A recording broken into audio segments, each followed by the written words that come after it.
Hi, I'm Jonny from Classic Retrofit, and you're joining us for our third and final part of our Land Rover Defender AC kit development. In the first two videos we showed you the sort of development process, and we were getting into testing, and surprisingly that was a year ago we did the last video. It's been quite a year for us. We've had a lot of special projects happen, and we're the first people to want to get on with this project, but we've been swooped in on by another of sort of major companies wanting our services. So apologies, it's been a bit later than expected, but here I am. I'm in an air-conditioned Land Rover. It's great, and bowling along here today. It's a lovely sunny day. Due to the fact that we've got our resident cameraman sat in the passenger seat, we've got to have the window shut, which is a revolution because you can't normally drive on these things on a hot day with the window shut, but here we are.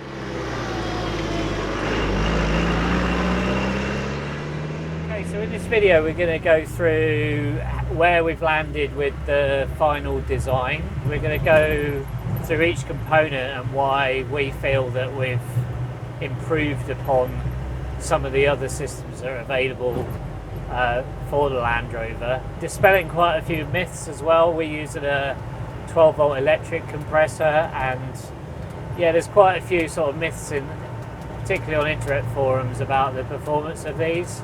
So yeah, stick around till the end and we'll discuss everything we've done, and then we'll wrap up with a final review with some vent temperatures and some performance metrics. Okay, so let's get into the core components of this kit. If you've ever heard of us before, you'll know that we sort of have a mantra in the company, which is drill no holes, cut no wires. So, you know, we really love our classics. So whenever we design a kit, we make it so that it's as least invasive as possible. So we don't want to be hacking around metalwork or changing any structures or even putting any holes in the car. So all of these components are plug and play to the Land Rover. So the blower unit is a direct replacement for the original heater unit. It has brackets that go onto original bolt holes in the engine bay. So let's look at some of the sort of detail of how we've designed this blower unit. As I said, it's plug and play with the original heater unit. But it adds an AC function. When they put air conditioning in these cars for the American market, they fitted a unit that went under the dashboard. But the problem with that is you lose a lot of the space for your feet. So we've chosen to go with the engine bay location, take out the original heater box, fit this unit in. Now, there's a couple of things about the original heater. One is it used mechanical cables, so sliders on the dashboard, and typically they get jammed and rusty. So we've done away with those. We use electric servo motors to control the heating and also the recirculation. So on the top here we have an electric servo which operates what we call a bypass flap in here. And this is a unique feature of this system. Usually most air conditioning systems, they run the air through the evaporator and then through the heater. And what we found is if you do that on a Land Rover, you end up compromising the AC because you can never really turn the heater function off. There's all sorts of water valves and things that turn off, but they never really quite get cold enough. So unique to this product is when you put it in AC, a flap moves in air which actually bypasses the heater matrix completely, so you get the air straight through the evaporator, it comes out cold and it goes straight into the cabin. And that's also how we do the blending with the heat as well. So we move that flap across and that adds more heat into the mix. So you can get an instant response from cold to hot, which is something you could never do with a water operated valve. On this side we have a recirculation flap. So this allows you to change over between air coming in from the vent on top of the wing to air coming in from the cabin. So when it's scorching hot outside, you would want to cool the air that's already been cooled, if you like, from the cabin. So that's what that allows you to do. And again, that's electrically operated. So those are the sort of two main features that this unit has that we believe are unique to our product. The condenser is mounted to the top rails and seats in the bottom of the radiator mount, and this will go straight into a 200 or 300 TDI without any modifications to the grille. A lot of the AC cars had an extended grille and we didn't like that. It just looks a bit horrible, so you can fit this behind the standard grille. At the heart of the system is an electric pump. So this is a 12-volt electric compressor. We pioneered the use of these, particularly in classic cars. We've had them in use for over 10 years now. There's a lot of hesitation about moving from mechanical to electric compressors, because if you look at the numbers on the, by the data sheet, if you like, this will look like it isn't as powerful as a mechanical compressor, but really there's a lot to be understood about how these work. They work in a completely different way to a mechanical compressor. They run all the time, they don't cycle. There's all sorts of challenges around power management which we've solved, which we use an ECU with software that we've developed an algorithm for controlling this unit. We've sold over 2,000 of systems based on this compressor for 911s, and if you've ever looked at the 911 resto mod market, pretty much every car that's built uses our system based on that compressor. So we have no doubts that this is, again, we're sticking with this technology. Saves having to put belts on the engine. You can mount it anywhere you like. We're providing a mount here to mount it to some existing holes on a chassis rail, but equally if you wanted to put it elsewhere in the vehicle, then you could. You're not limited by an engine driven belt. We also have our hose sets, which are able to be put on the vehicle prior to fitting the fittings on the end. So the fittings are just basically clamped onto the end of the hose with a little clip with a hand tool. So it's simple to do. It's a motorsport technology, no fears of it leaking, good for 300 psi. So again, makes the installation really simple. So we're hopeful that if you wanted to DIY this kit, you could, because you really shouldn't have to change anything in the vehicle.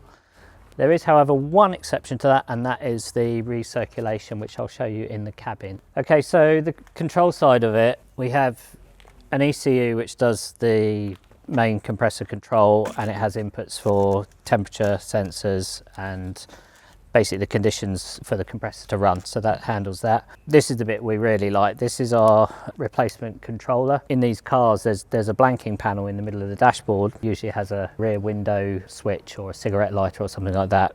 Typically people don't use those things, or they can relocate them. So by putting this panel in, which is a direct replacement, you get 2 additional vents, but you also get the controls to operate the heating and air conditioning system. So we have fan speed, temperature control, screen operated, which is a servo, and a recirculation, and there's an indicator for AC function at the bottom. So again, this is all designed by us, plug and play to the original dashboard, and we'll show you that in the car. Okay, so if you've got one of these cars, you'll know that there aren't any centre vents here, and the only ventilation you've got is a foot vent and a screen vent on each side.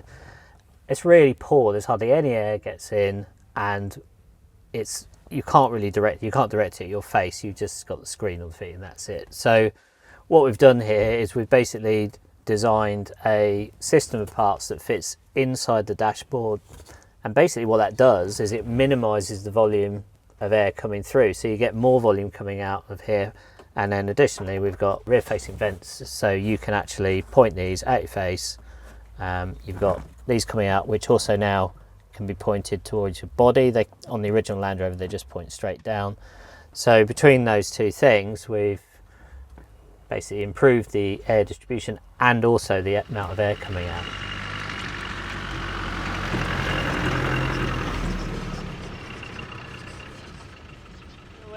So we're out and about in the car. Now this particular model is a canvas top. It's actually a factory pickup, but it's been converted to a canvas top, so obviously we've got no insulation at all here or in the back, and there's lots of holes all around the car. The top is well, the fit is questionable, to be honest. Looks cool though. So, I mean, that's a big challenge for aircon, because in a modern car where you've got like really good sort of door seals and materials that were designed with thermal kind of properties in mind to keep the car cool. This car doesn't have any of that. It's leaky. It's got hard plastic, black materials everywhere. So it's actually quite a challenge to pump the cabin temperature down. So you're never really going to combat that. So what we've focused on is actually showering the occupants with like a nice curtain of cold air. So, you know, we're working on the fact that if you can get the air to cover the person in a cloud of cool, then they will be cool. So hence the improved distribution of air in the centre vents, which are down here. So they're quite directional, even though they're quite small. Think of them as like almost aircraft nozzles. You can sort of direct them right at your face or, you know, on your body, and that's providing a nice sort of draping effect of the cold air. We've got the ones under the dash as well, so your knees get sort of quite nicely cooled, especially if you've got shorts on. It's really nice having that. We can also, with this controller we can put the air up by the screen as well. So, you know, in some hot places where there's a lot of humidity, it's actually better to use air conditioning to demist the windscreen. And then we have the recirculation, which is on at the moment, so I can switch that off. So these are both electrically operated servo control valves that are operating in the system. So that's what governs that. And then we've got a temperature dial here and the fan speed here. I like fan speed 2. That seems to be a good compromise. 3 is really quite ferocious. 1's nice once you've sort of got the cabin cool or indeed warm. You can just knock it down a fan speed. A lot of these kits that we've seen in the market do require quite a lot of hacking around with dashboards, you know, sawing holes in them and fitting extra kind of binnacles and vents and things. But you know what we've done here with this center panel, this is just a direct replacement for what was effectively a blanking and switch panel in the original car. So you literally take that out, put our center section in, and then there's some changes that need to be done behind the dashboard, but they're all easily understandable. I mean, some of them take a little bit of time, but there's no sort of having to modify the existing parts. Everything's been designed to go in there in a bolt-in sort of fashion. But what you end up with is something that we're really proud of. We think this looks really OEM, and you know, I don't think it looks out of place in the car, and that's what we're always striving for. We always want people who don't know that this isn't a modification, that it doesn't scream that it's a modification. So that's always our aim when we design a product like this.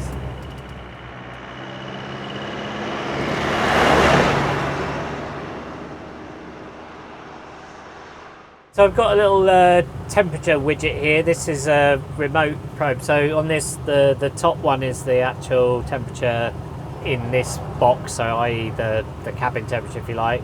And this temperature is this probe. So I'm going to put this in the vent and we'll see what we've got. So stick that in there, then back to here. So you can see the temperature there is falling. So this is in degrees C, so I'll put it in Fahrenheit in a minute for our American viewers, but we're getting quite nice temperatures there, 3.5, 3 degrees, 2 degrees.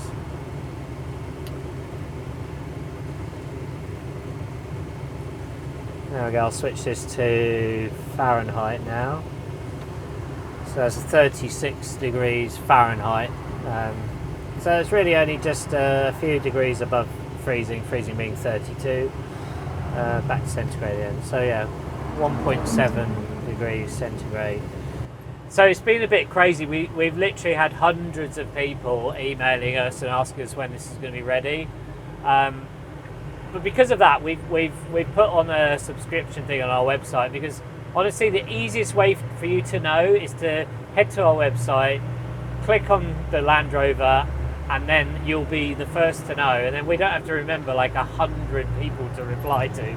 So yeah, that'd be great if you could all do that. And we'll hopefully put out some more content soon. We'll not leave it a year this time. And yeah, like and subscribe our channel and find out what we're doing. Okay, cheers then.